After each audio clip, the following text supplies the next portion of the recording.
Just simple ആയിട്ട് ഒന്ന് cross ചെയ്തു, CID ബുക്കി. അപ്പൊ ഞാൻ അന്വേഷിച്ച് പറഞ്ഞത് 450+ എത്രയോ ഫൈൻ ഉണ്ട് എന്നാണ്. ഹലോ, എന്തല്ല, ഗുഡ് മോർണിംഗ്. അപ്പോ ഞാൻ ഇതിന്റെ മുന്നിലുള്ള ഒരു വീഡിയോയിൽ എന്താ പറയുക, ഞാൻ പറഞ്ഞിട്ടുണ്ടായിരുന്നു ദുബായിൽ എന്ത് തൊട്ടാലും ഫൈനാണ്. അപ്പൊ എന്റെ ഒരു ഫ്രണ്ടിനോട് ചോദിച്ചു, അങ്ങനെയൊന്നും ഇല്ലല്ലോ, എന്നിട്ട് ഞമ്മക്കൊന്നും ഫൈൻ ഇട്ടിട്ടില്ലല്ലോ. ശരിയാണ്, റൂൾസ് ബ്രേക്ക് ചെയ്താൽ മാത്രമേ ഇവിടെ ഫൈൻ കിട്ടുന്നുള്ളൂ, അല്ലെങ്കിൽ ഒന്നും ഫൈൻ കിട്ടുന്നില്ല. കാരണം ഞാൻ അന്ന് ആ ഒരു 2-3 ദിവസം മുന്നുള്ള ആ വീഡിയോയിൽ ഞാൻ ആ കാര്യം പറയാനുള്ള കാരണം എന്താണെന്ന് വെച്ചാല്, ഒരാവശ്യവും ഇല്ലാണ്ട് എനിക്കൊരു ഫൈൻ കിട്ടി. സിമ്പിളായിട്ട് ഞാൻ പറയണെങ്കിൽ, എന്റെ ബാക്കിൽ കാണുന്നില്ലേ ഇതേപോലത്തെ ഒരു സീബ്ര ലൈന് ഞാൻ ക്രോസ് ചെയ്ത് കിടന്നു. CID ബുക്കി, എമിറേറ്റ്സ് ID മേടിച്ച്, ഫൈൻ ഇത്രയും ദിവസമായിട്ട് ഞാൻ നോക്കി, മറ്റേ RTA അല്ലെങ്കിൽ ദുബായ് ഗവൺമെന്റിന്റെ മറ്റേ സൈറ്റിൽ നോക്കി, എനിക്ക് ഫൈനൊന്നും വന്നിട്ടില്ല. ഇനിയിപ്പോ എന്ന് വരുമോന്ന് അറിയില്ല. എക്സാക്ട് ഇത് നടന്നത് കഴിഞ്ഞ സാറ്റർഡേ ആണ് കേട്ടോ.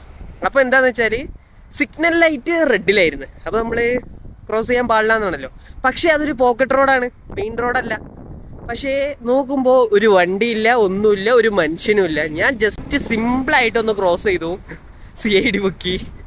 അപ്പൊ ഞാൻ അന്വേഷിച്ച് പറഞ്ഞത് 450+ എത്രയോ ഫൈൻ ഉണ്ട് എന്നാണ്.